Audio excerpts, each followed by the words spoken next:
Hello everyone, আসসালামু আলাইকুম। কেমন আছেন আপনারা সবাই? আশা করছি সবাই ভালো আছেন। আমিও বেশ ভালো আছি আপনাদের দোয়ায়। আজকে আপনাদের সাথে শেয়ার করব, দেখতে পাচ্ছেন আমি কিছু ফল, এই ফলের নামটা আপনাদের সাথে শেয়ার করতে যাচ্ছি। আমরা বলি এই ফলটার নাম তুত ফল। তো আপনারা এই ফলটাকে কি ফল বলেন অবশ্যই কমেন্ট করে জানাবেন।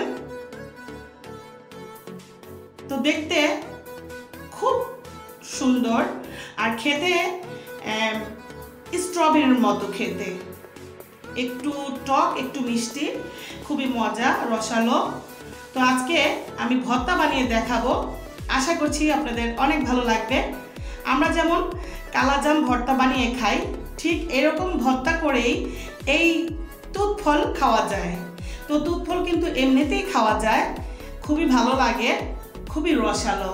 তো পাকাটা তো খুবই মিষ্টি, আর যেগুলো একটু লালচে সেগুলো একটু টক মিষ্টি।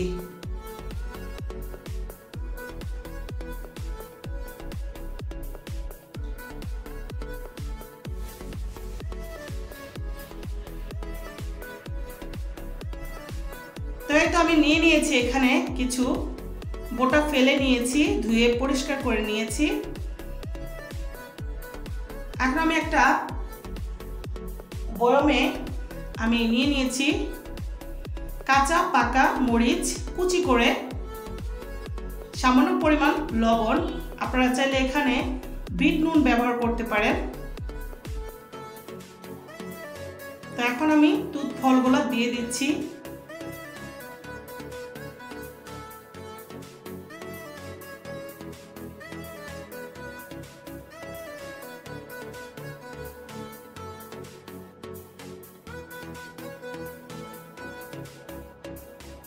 এই তুত ফলগুলা আমরা ছোটবেলা যখন সিলেট ছিলাম তখন অনেক খেয়েছি, তবে এখন সচরাচর দেখা যায় না। আগে তো অনেক গাছপালা ছিল, এখন তো গাছপালা নাই, শুধু গ্রাম দেশেই গাছপালা, ঢাকা শহরে তো গাছপালা পাওয়াই যায় না। তো এখন আমি বয়মের ভিতরে নিয়ে আমি ভালো করে ঝাঁকিয়ে নিব। কালোজাম যেভাবে বানায় ভর্তা, আমি ঠিক সেভাবেই বানাবো। এটা কিন্তু হাতে চটকালে হবে না, ভালো লাগবে না খেতে। এরকম করে কালোজামের মতো করে আমি নিয়েছি। এই তো হয়ে গিয়েছে আমার তুত ফলের ইয়াম্মি ভর্তা।